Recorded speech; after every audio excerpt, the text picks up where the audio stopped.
Hi, welcome or welcome back if you are a golden oldie. Thank you so much for choosing to watch this video. Welcome if you are new to my channel. In this video, I am just going to be creating this look while I talk about the 25 things that I learned coming out of year 25. Please remember to subscribe to this channel before we start, and I will see you on the flip side. These are the 25 things that I learned coming out of year 25. I'm turning 26 in Jan. Send gifts. First things first, before we go too far, it is true. You know the song Lemon by, I think it's Nerd and Rihanna? I get it how I live it. I live it how I get it. In the beginning, they say the truth will set you free, but first it will piss you off. That is so true. If you learn the truth about a certain situation or like something and it doesn't piss you off, then you haven't gotten to a point where you've accepted the truth. So I learned a lot of things about myself and all of my past situations that I've been through radicalized me this year. I feel like also the software updates up here, is it up here? The software updates did a major one for me this year. I just realized that for the most part I allowed people to walk over me. You should never do that to yourself. I allowed a lot of things to slide, and I allowed a lot of people to take me for a boost. That's on me. But I also understand where I was coming from. You know, I grew up in an environment where I was constantly being judged for how I react and how I view the world. And it just got to a point where I wanted everyone to like me. So if you do me wrong, I'm going to try and be understanding and right now, whenever I get a memory download and I just remember something that happened before that was terrible, that I shouldn't have allowed to happen to me, I get so mad. Yes, I think that's another thing. I'm probably gonna have to go back to therapy because I have so much rage. Whenever I think about everyone who has wronged me before, I just want to fight and I just want to throw hands, throw punches, and you know, I just want to fight because I'm just realizing that a lot of the things that happened to me before, that I've let slide before, are stuff that I shouldn't have let slide. You know, there were points where I should have said, I don't like this, and I don't like you speaking to me like that or treating me like that, or finding out that people lied and just like letting things slide. I realized that I've been friends, I've been in relationships, let's just say relationships because it's all kinds of relationships, family, friends, romantic relationships. I've been with people who didn't like me generally, and sitting down and looking back and realizing that, because that's another thing that's annoying, realizing how badly people treated you is going to bring out the inner rage, the rage that is inside. It turns you into a hateful person. I have so much resentment within me, and I think I'm probably gonna have to go to therapy, back to therapy for that, because I have so much resentment and it turns into rage from time to time. And yeah, I'm not one to be like angry, but some things when I think about them, they just make me so angry. I'm not gonna lie. Sometimes you are going to meet people who literally don't want anything from you. It's shocking when you meet people who literally don't want anything from you. It's very difficult to like understand, especially if you are someone who's like so used to going out of your way to please people. If you're a people pleaser, it's going to be very much a shocker when you learn that literally some people just like you for who you are, and they didn't come into your life to take something from you, they're not necessarily trying to use you for anything. I'm not saying you should obviously let your guard down if that's something that you're used to.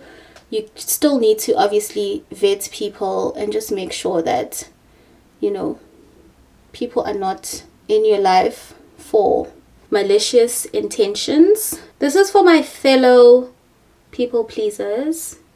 I am a recovering people pleaser. Once you start setting boundaries, people are going to start leaving. And most of the time it is going to feel like you're doing something wrong. And it is going to get to a point where you want to kind of default, go back, relapse, and go back to like factory settings and, you know, like allow people to treat you badly. My advice to you, please stop. It's very uncomfortable, you know, going after the things that you want, setting the boundaries, being, is it assertive with like the things that you want and the things that you're willing to tolerate and things that you won't tolerate. As soon as you just start putting yourself first and your boundaries, it is going to be very difficult to accept that as your new normal. You don't need people who only want you for a certain event or for certain benefits that you offer. So once someone feels like, it's gonna hurt also, that's another thing. Once someone feels like, oh, okay, I'm done with you, your brain is working now and you're starting to create boundaries. So I don't need this, I don't need you, let them go. It's gonna hurt because obviously, you know, you probably fuck with the person. So let them go. It's gonna be okay. You are not going to die, I promise you, and it does get better. You will be sure of the people that stay. You can never be too sure of people's intentions, but you will have an idea of, you know, they stay because they obviously want you to be in their lives. Make sure that you stand on business, and if people leave, hold the door open for them and let them go. It is going to hurt, but you're not going to die. That's the nice part about that. You're not going to die. You're going to move on. And also what happens is that you do realize, like after they left, that this was not a relationship that I actually wanted. It's not a relationship that actually served me. Unsolicited advice. Guys, please, if you are a person who gives unsolicited advice, please stop. I know that it comes from a good place. I used to do that a lot. I still do it, but now I'm a bit more conscious. Before I even start or in the middle of doing it, most of the time I just stop. Don't give unsolicited advice, please. It's so wrong. We're different as people. If someone asks you for advice, then you can like, but also I'm at a point where even when people ask me for advice, I don't give you the advice. I'd rather just give you options, you know. I don't tell you what to do because, oh my goodness, I can be so bossy sometimes and it's so wrong and it needs to stop, okay? It needs to stop. I don't really do that anymore. If someone asks me what to do, I just, you know, give them a few options from obviously my point of view, like outside looking into the situation. I used to do it so much, and I feel like that's why some of my friendships wouldn't really work out, because looking back, I kind of was insufferable. I tend to be a know-it-all sometimes, and that's not a great trait to have. You need to learn to let people live their lives. You need to learn to let people make their own decisions. Unless someone asks you, hey, what would you do in the situation? I would rather give you options that, okay, from my point of view in the situation, I feel like this is what you can do. Here's another option. You decide. And I also I love doing this now, hey, because I feel like we forget sometimes, you know, like in your 20s, you forget that you're actually old and you can literally do whatever you want with your life. So I remind people who ask me for advice, who would say, listen, you are old. So at the end of the day, you need to decide. You can take this from me. You can take the options. But at the end of the day, you need to decide what you want to do. I cannot tell you what to do. Also, it's a smart way of like removing yourself from the equation and not giving advice. Don't make it a habit of weighing in on like people's situations. It's not cute, I promise you. I love this one, but I'm still trying to get there. The need to get to be who you want to be should be bigger than your fear of looking stupid. I'm going to repeat that again. The need to be who you want to be should be bigger than your fear of looking stupid. I feel like that explains itself. Like I don't even have to try and like, you know, like explain it, make it make sense for you. You literally get it. We all have dreams. We all have dreams. One thing that I love about social media, because I feel like a lot of people are just trashing social media nowadays. But the one thing that I absolutely love about social media is you get shown how people are just chasing their dreams. And most of them, when they like motivate everyone else, they will tell you that you have to do it scared. Unfortunately, you have to get to a point where you're like, okay, I am scared, but you know, I have work to do. I have to do this. Let me put it like this for you. You need to be scared of whatever it is that you don't want. And the fear of what you don't want needs to be bigger than the fear of you looking stupid. That's another way of putting it. For example, I am scared of living a life that I don't want and conforming to societal norms. I'm very much scared of living a life that I don't want, a life that I never asked for. Because one thing about the universe and your God and your ancestors, Sana, if you let them, they will give you whatever. They will just give you just anything. And if you keep training the universe that when you'll take anything that it serves on your plate, then you are going to be very, very, very unhappy. And I'm just so scared of that. Like my fear of not amounting to anything or not achieving my dreams or not being where I want to be. I don't care about the age, but not realizing my dreams and getting to where I want to be in this life. The fear of not being who I want to be is very much large. It's crippling. I'm very scared of being stuck at a 9-to-5 that I don't like for years till like retirement. That keeps me up at night. If you love your job, amazing. You know, I'm very, very much happy for you. But if you don't like your job, I need you to stand up. You know, I need you to stand up. It's not going to be easy, but you need to stand up and fight for your dreams. And I'm so serious. Don't force connections. Sometimes it's a reason why certain things don't work out.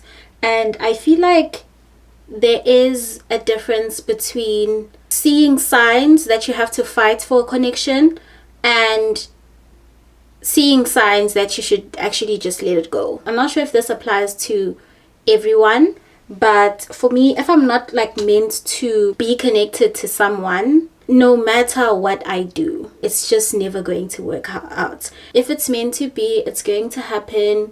If it's not meant to be, it'll just fall apart no matter what you do. Obviously, I'm not saying at the sign of like trouble you should leave, you know, but you should obviously try to use a lot of discernment. Try to be a little bit discerning, kind of figure out if this connection is for you or not. I've stayed in so many situations where I was supposed to actually leave, and I ended up being the person who does the work, carries the relationship on my back, and right now I can report to you live that it is not worth it. You get a lot of resentment. Actually, the price that you pay for forcing connections is the resentment. Because one thing about the people that you're not supposed to be connected to, they will leave and they will go and live their happiest lives. So if you don't want to pay the price, because it's not nice, it's a very uncomfortable feeling to just resent someone who is living their life and they're having so much fun, and you're just here bitter because you decided to force a connection that you are not supposed to force. Because you can see the signs that yeah, I'm not supposed to be fighting for this, I have to leave. And when you stay and you become Bob the Builder, and it gets to a point where now you get yourself hurt. So I think that's the point. The price you pay for forcing connections is resentment. Oversharing is never a good idea. There was never a point where I overshared and it like felt good, unless it's like, get a therapist. Actually, let's put it like that, get a therapist. Outside of being in therapy, I've never overshared and felt good afterwards. Also, I have very like bad experiences when it comes to oversharing. People always manage to take whatever it is that I share and just use it against me, and I absolutely hate it. So please don't overshare. Just go get a therapist, bro. No, it's expensive, but that is like so much better than opening yourself up to people who are going to just take whatever it is that you share with them and use it against you later.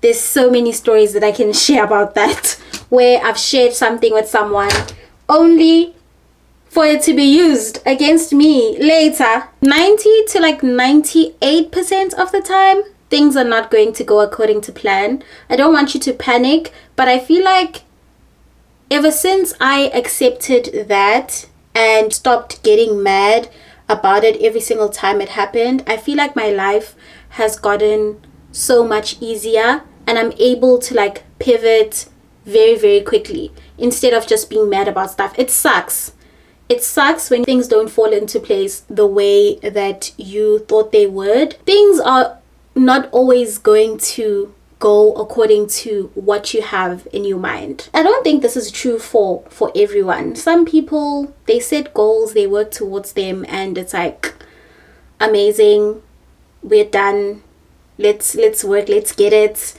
it's done. But for some of us, especially me, it hardly happens that, you know, I set a goal, work towards it, and it just goes according to plan without anything.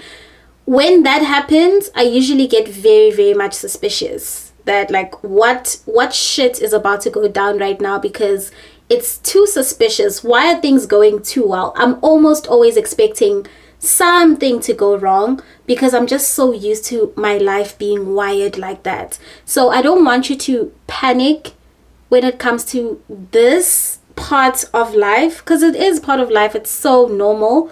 I just need you to rewire your mind into accepting that things will not always work out how you want them to work out. And I feel like once you get to that point, it's very easy for you to pivot whenever there's a need for you to pivot or like change the plan. I feel like in your 20s, because you're being introduced into adulthood, you have to work on your mindset. I tend to be very pessimistic. It's something that I'm trying to work on. I feel like my life is so much better on the days where I just choose to be great, and I just choose to be grand, and just choose to be like, hey, I'm fine, there's nothing wrong with my life. Life is just lifing sometimes. I look good, I feel good, I'm gonna do good, I'm gonna be fine, I am fine. I feel like on those days, literally, I will have the best time. This also goes hand in hand with the mindset thing. It's important for you to keep going.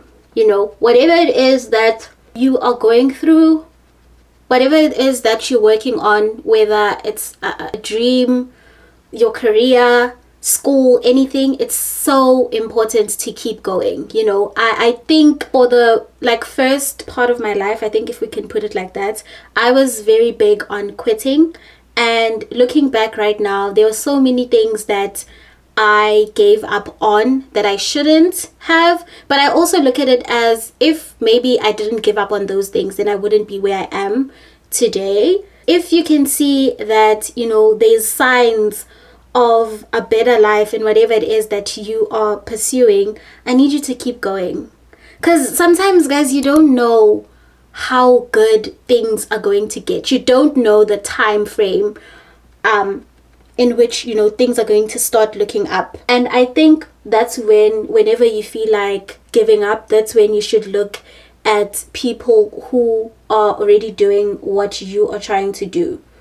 You know, if you want to be an engineer, you should look at other successful engineers, look at their stories, try to keep yourself motivated using that, because life is hard, but you need to be tougher. Even the smallest step is better than quitting. Let's put it like that. What I'm about to say right now, a lot of people are probably not gonna like that. Complaining is not all that bad. I feel like it depends who you're complaining to. You know, I complain a lot to the powers that be. You know, I complain a lot to God. I complain a lot to the universe. I complain a lot to my ancestors, whatever you subscribe to. I'm not saying complain to people, because it gets to a point where it's annoying. I don't like doing that. Yes, I will complain from time to time, be like, oh my gosh, my life sometimes. And then if, you know, you get a little bit of comfort from that, then amazing. But, you know, complaining to God, I know this, for like the super religious people, it's gonna sound like I'm being ungrateful, but one thing about me, I don't want God to ever think, I sound like a spoiled brat, I don't ever want God to think that I am satisfied with where I am if I'm not. He knows my heart. He knows my heart's desires. He knows what I want. Therefore, I'll always remind him that, listen, for example, I'm not a millionaire. Listen, I'm not a millionaire. It needs to happen, you know. Listen, I don't have this and this and that. I need this and this and that. Because I sometimes look at it like this. He's very busy. There's like how many? 7 billion people in the world, right? He has to cater to all of these people, you know. I feel like sometimes you need to put in a little bit of work, you know, in terms of like reminding him, like, dude, listen, I need this. I don't have this, you know. Obviously, I'm not really talking about like material things, but I kind of am. My complaining doesn't come from a place of like being a brat and being entitled to the things that I want. It's just mainly just reminding you that, listen, there are some things that I can't do on my own. There are some things a human being can't do on their own. Some things they just need divine intervention, if that's what you want to call it. So it's just me reminding you that, listen, I still want this. I'm working towards it, and I need your help with that. I don't ever want God, the universe, my ancestors, whoever is a higher power out there, assisting me with the things that I don't see with the naked eye. I don't ever want them to think that I'm happy with this life. Yes, I will be grateful. I will tell you from time to time that, listen, I'm thankful for this and this and that. Gratitude, I do practice gratitude, but I also need you to understand that, hey, I still don't have a Ferrari, so what's the ETA on that? This one explains itself. I feel like now that we are in the age of social media, a lot of people preach not caring what other people think.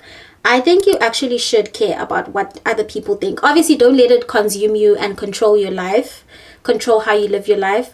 But when you don't care about what people think, you end up doing things that you shouldn't be doing. Sometimes have shame, you know. Just a couple of teaspoons a day of shame will get you very far in life. Definitely caring about what people think is something that I think we should resubscribe to, because yeah, the things that people are doing out here, care to a certain extent.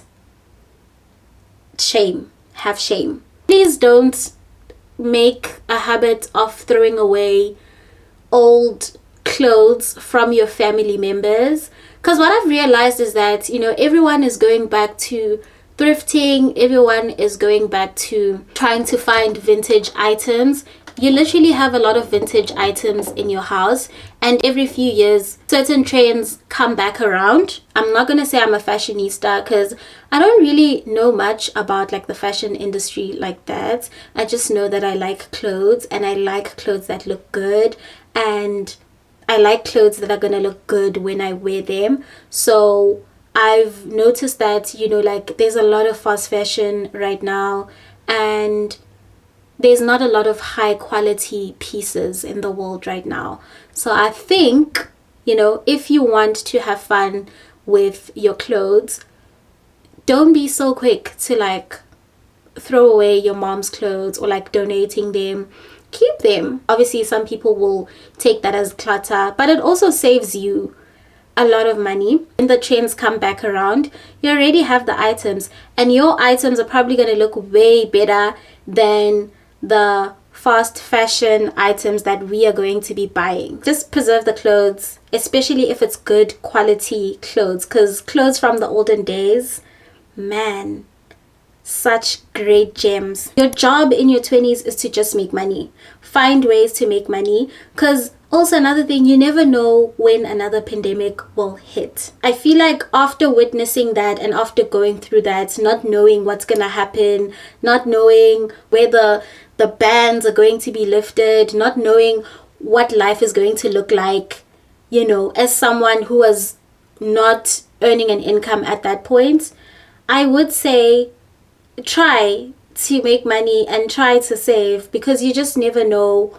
when, especially if you don't have a support system. That's another thing I think you should prioritize, because it's very difficult being an adult without your own things and having to rely on other people. You want to be prepared for like certain things like the pandemic. I feel like now that we've been through the pandemic, I'm just always worried about the next big thing that is going to force us to stay at home, or like force us to not go to work and like not be able to make an income. So will you have enough money to sustain yourself at that point? I think just look at it like that. The ones that are ahead of you will never judge you. Like anyone who is ahead of you in life will never judge you for whatever mistakes that you may make, failing forward, making stupid decisions, looking weird, trying to find your feet, trying to figure your life out. They will never judge you, because one thing that is true about them is that they've been where you are. They've been first timers in something.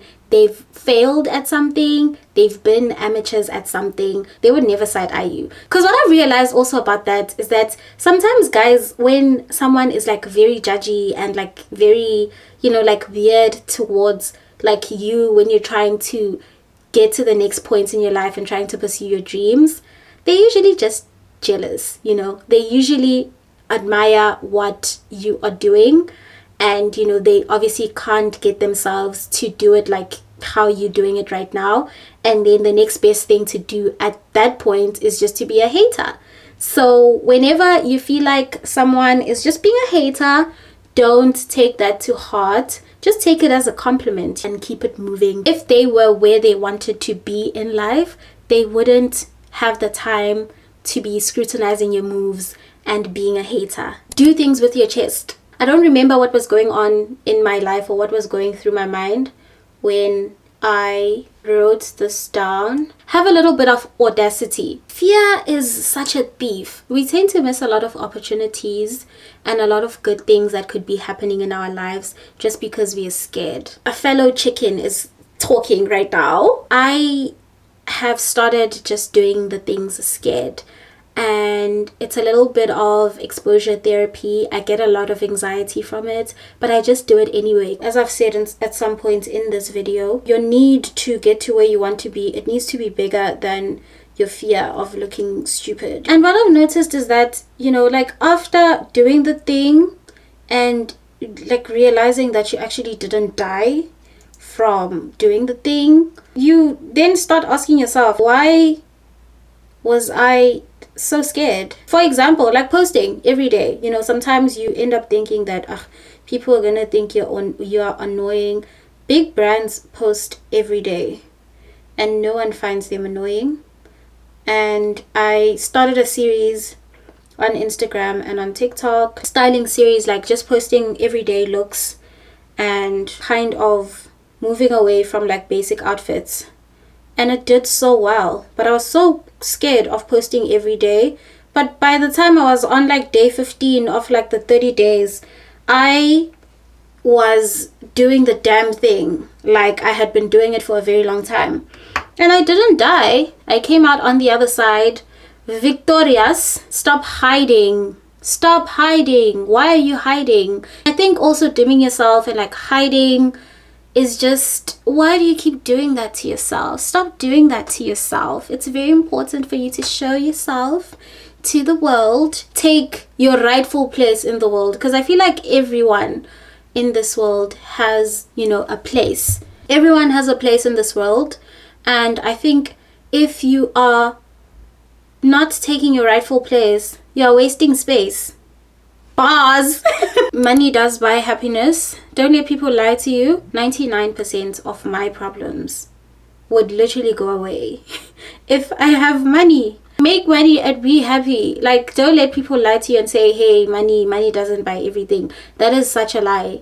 Money makes life easier. If your life is a bit simpler, you can definitely consider yourself as someone who's happy. There is a safe level of self-serving that you need to be in order to live a good life, but be the most self-centered if you can. I have been selfless in so many situations for the better parts of my life. I have been very understanding, as you know, we've spoken about that. Being selfless hasn't really gotten me anywhere in life. It's very important to put yourself first. If you want to learn from someone who does a great job at putting themselves first, just look at any man in your life, whether it's your boyfriend, significant other, family members. Look at someone in your family who is male and who is slightly older,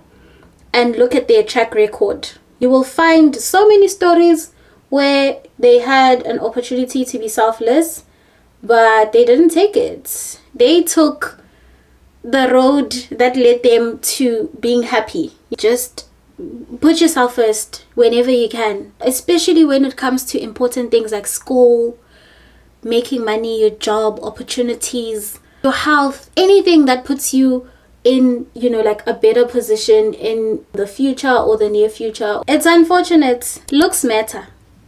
It's so unfortunate. I've lost a bit of weight. I gained weight when I got here because I was just like so happy and I was like in a better place emotionally and mentally. And it got to a point where also the food here is like so bad.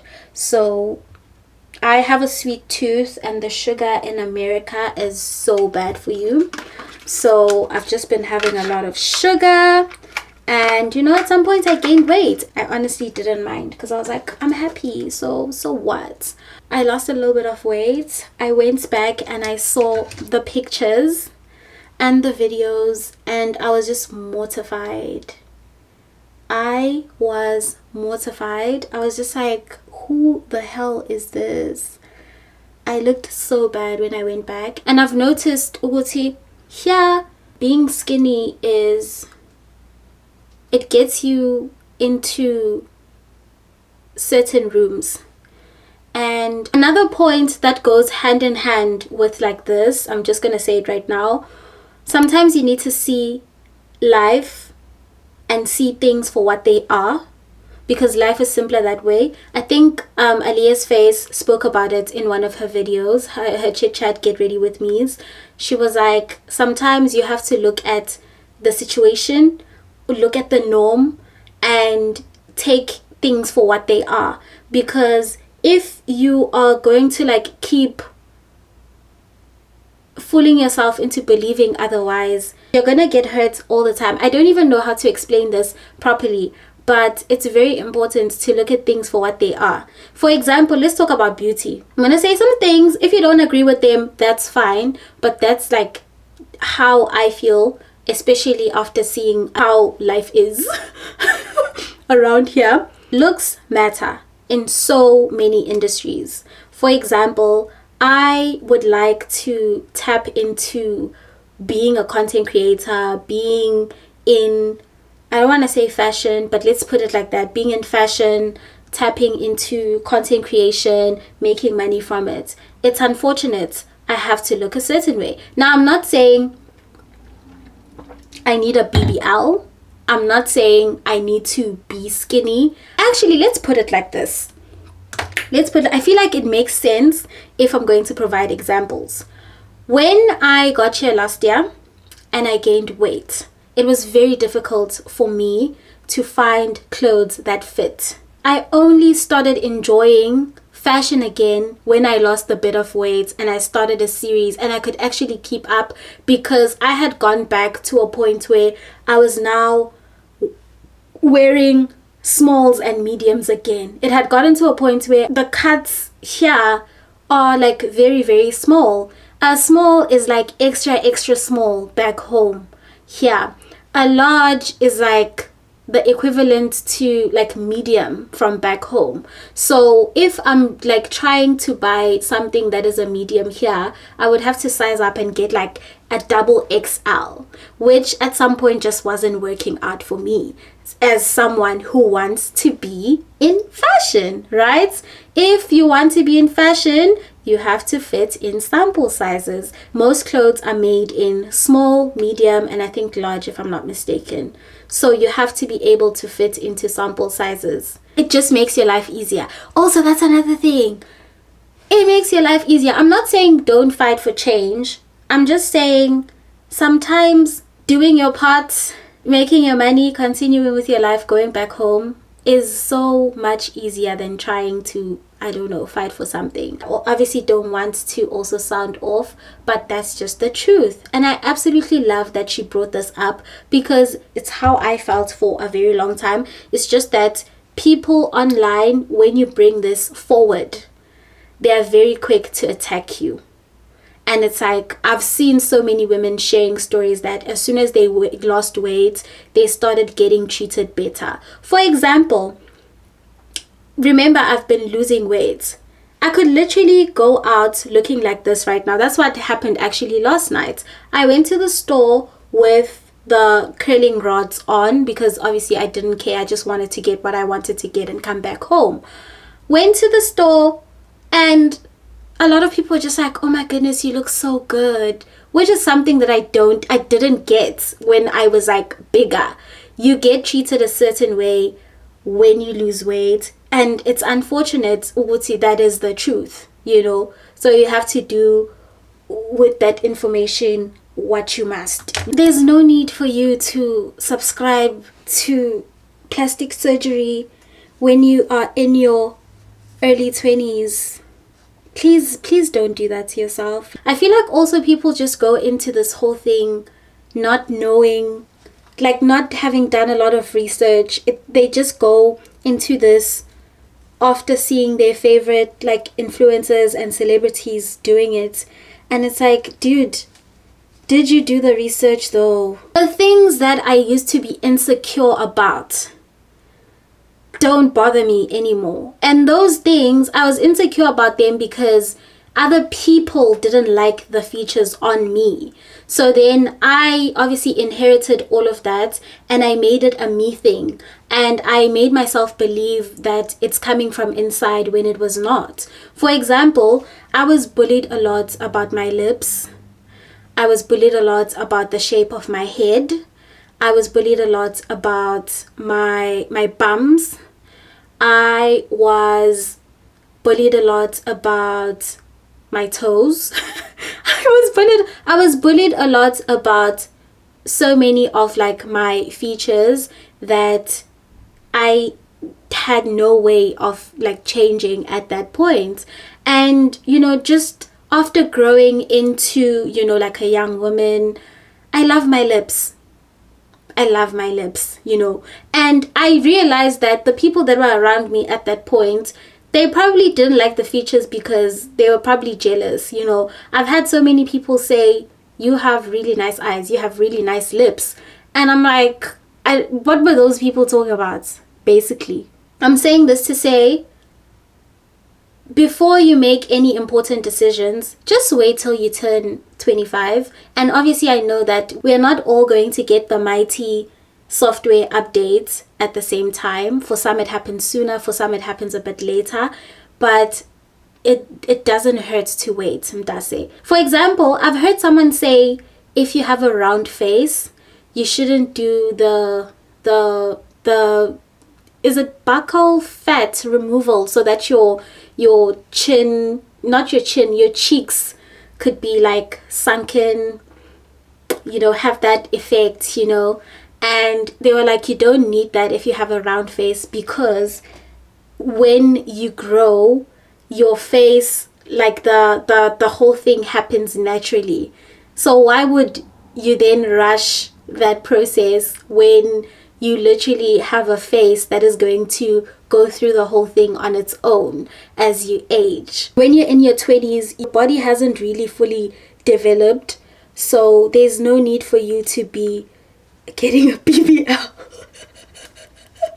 But also, I am not gonna weigh too much on that, because obviously, you know, it's your body, your choice, your rules and all of that. It's just that I want you to be conscious of the fact that some of the things that you are chasing right now, in terms of like how you want your face to look, how you want your body to look, are things that you will probably get at some point in your life if you just wait. There's some things that you need to change, like there's nothing you can do about it. For example, your teeth.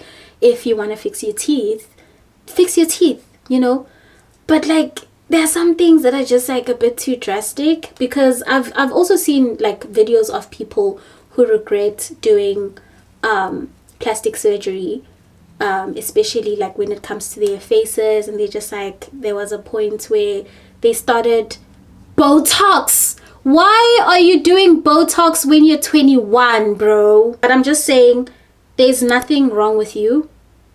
And before you make like huge decisions and spend a lot of money trying to fix things that could just be fixed by aging, wait until your frontal cortex, your frontal lobe has been developed, so that at least you are making a decision as an adult, like a fully fledged adult. I don't know what I'm saying anymore. I feel like I'm just speaking gibberish, but you get what I'm saying. This is for my people who have the hero savior complex. Allow people to ask for help. People get used to you coming in and saving the day, that they stop thinking and making decisions for themselves.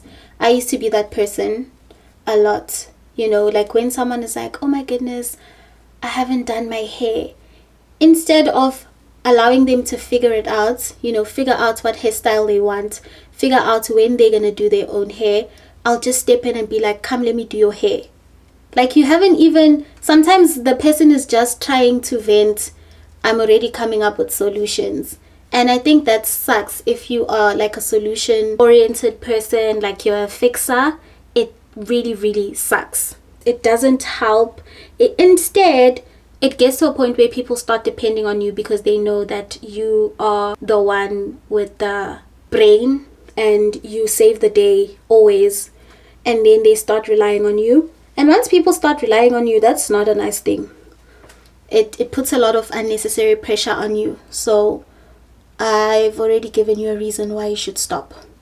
Let people come to you for help and help them if and when you can. If you are in your 20s, ne? Or even in your teens, you know, you don't have a child, you don't have a dog and a cat, you don't have responsibilities. Experience life outside of your home country, outside of your hometown. You know, you can even start small, like move to a different city, move to a different town, and live there, even if it's just for a year. The world is so big. The world is so big. There's so many things that we are yet to see. And I feel like in your 20s, that is the best time to just go out and see the world. Find a way to do it. You can literally just live in a different country for a year, and then if you're not satisfied, you can go back home. But I've never met people who moved from their home countries and say they regret it. They just regret living in the country that they didn't like. They moved to a different place and they're happy. Experience life. Go out. Have fun. See the world, you know.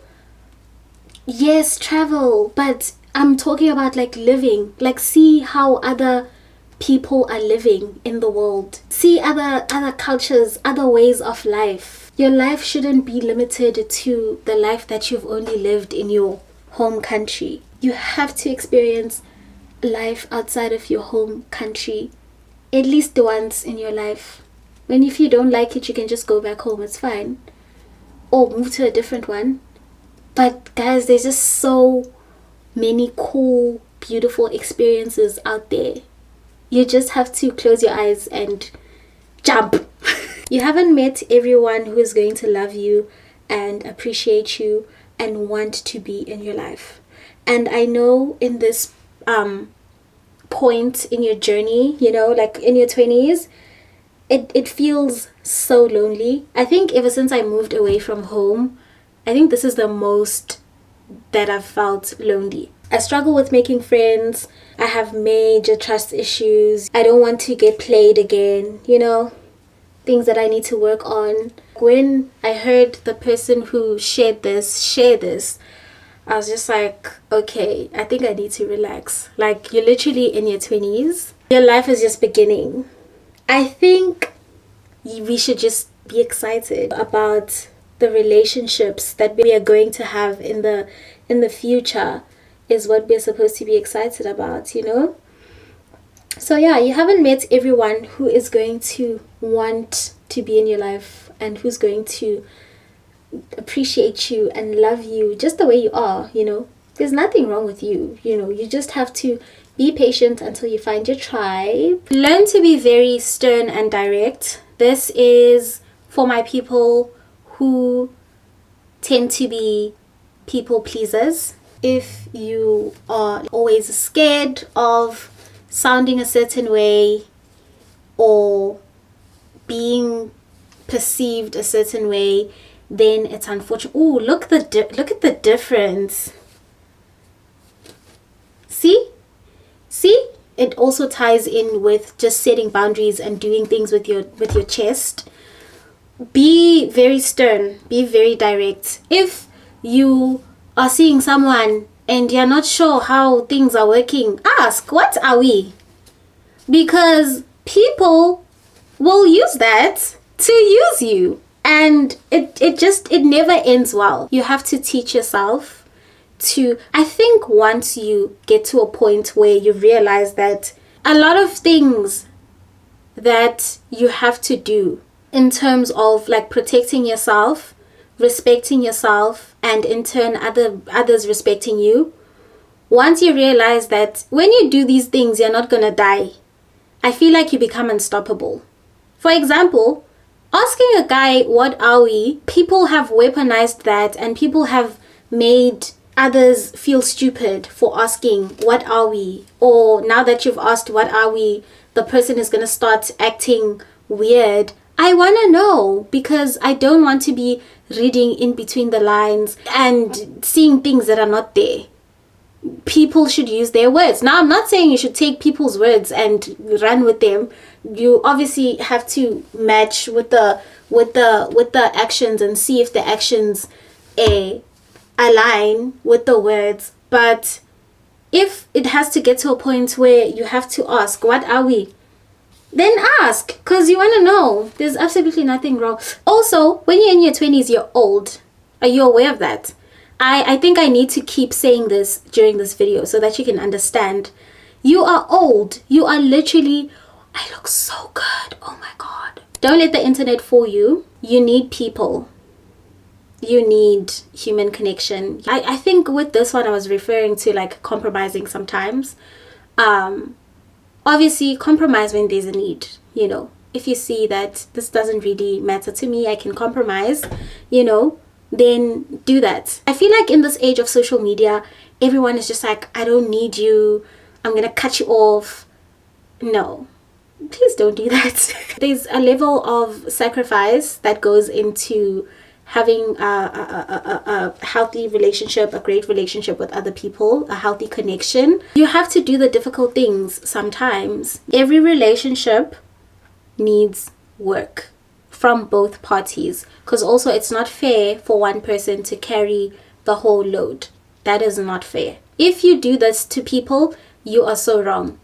Pull your own weight. Contribute to the relationship. I'm also saying this to myself, you know, because I'm very, very quick to retreat to my little cocoon, my little safe space, you know, once something doesn't go my way, because, you know, I've just always believed that I can do things by myself. Nurture your relationships, care for your relationships, care for the people that care for you, and like show them. This whole thing of being nonchalant, I don't need anyone, it really doesn't work in the real world. It works on social media. It looks so cool if you're like nonchalant and you don't care, but once you see how lonely your life is, then it's not cute. This is for the people that grew up under really, really difficult circumstances. I was it a few weeks ago, few weeks ago, I don't remember when, I fully accepted that everything that happened to me as a child was not my fault. And I think that is the first step to healing. You know, if you've had a very difficult childhood, it's very important for you to sit yourself down and acknowledge that those things happened, you didn't deserve them, and they were not your fault. I feel like these are so basic. Are these even helpful? Are these even helpful? I feel like that's a good place to end this. I haven't looked this good in a while, so I'm very excited. It's literally the end of the day, so no one's gonna see me. But this is the final look. If you enjoyed the video, please leave a comment down below. Subscribe to my channel if you haven't subscribed. Like my videos, check my other videos out, and I will see you in my next video.